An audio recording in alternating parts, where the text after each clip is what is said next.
ఏపీకి వాయుగుండం ముప్పు పొంచి ఉంది. కొద్ది గంటల్లో బంగాళాఖాతంలో అల్పపీడనం ఏర్పడి రాగల 24 గంటల్లో వాయుగుండంగా బలపడే అవకాశం ఉంది. దీని ప్రభావంతో ఉత్తర, దక్షిణ కోస్తా జిల్లాలలో భారీ నుంచి అతి భారీ వర్షాలు కురవనున్నాయి. సముద్ర వాతావరణం కూడా అలజడిగా మారింది. ఇక తాజా వెదర్ అప్డేట్స్ మా ప్రతినిధి అనిల్ అందిస్తారు.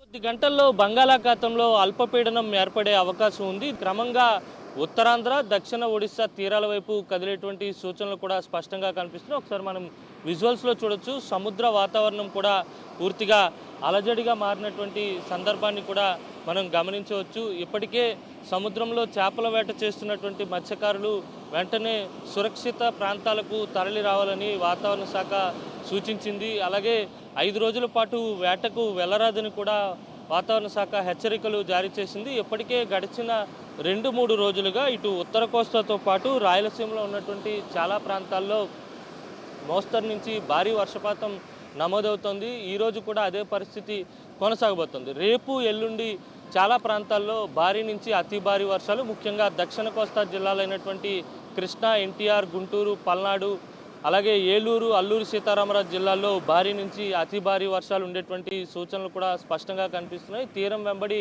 గాలుల తీవ్రత కూడా 40 నుంచి 50 కిలోమీటర్లు, అత్యధికంగా 60 కిలోమీటర్ల వేగంతో కూడా గాలులు ఉండేటువంటి అవకాశం ఉంది. కనుక తీర ప్రాంత ప్రజలు కూడా అప్రమత్తంగా ఉండాలని వాతావరణ శాఖ సూచిస్తుంది. మరోవైపు పిడుగులతో కూడినటువంటి వర్షపాతం నమోదవుతుంది. చాలా ప్రాంతాల్లో పిడుగులు పడేటువంటి అవకాశం కూడా ఉందని వాతావరణ శాఖ అంచనా వేస్తుంది. ఇప్పటికే రైతులు కూడా తగిన జాగ్రత్తలు తీసుకోవాలని వాతావరణ శాఖ సూచిస్తోంది. ముఖ్యంగా దక్షిణ కోస్తా జిల్లాల్లో భారీ నుంచి అతి భారీ వర్షాలు పడేటువంటి అవకాశం ఉన్న నేపథ్యంలో నదీ పరివాహక ప్రాంతాల ప్రజలకు వరద ముంపు పొంచి ఉండేటువంటి అవకాశం ఉంటుంది. కనుక ఆయా ప్రాంతాల ప్రజలు అప్రమత్తంగా ఉండాలని అధికారులు సూచిస్తూ ఉన్నారు. అయితే వాయుగుండంగా బలపడిన తర్వాత తీరాన్ని దాటేటువంటి క్రమంలో కూడా దాని ఉధృతి ఎక్కువగా ఉండేటువంటి సూచనలు కనిపిస్తూ ఉన్నాయి. సాధారణంగా అత్యధిక వర్షపాతం కూడా ఉత్తర కోస్తాతో పాటు దక్షిణ కోస్తా జిల్లాల్లో నమోదయ్యేటువంటి సూచనలు కనిపిస్తున్నాయి. అయితే ఎప్పటికప్పుడు వాయుగుండం తాలూకా గమనాన్ని, అంచనాలను వేస్తున్నటువంటి ఐఎండీ హెచ్చరికలు కూడా జారీ చేస్తూ వస్తుంది. అయితే రేపు ఎల్లుండి కూడా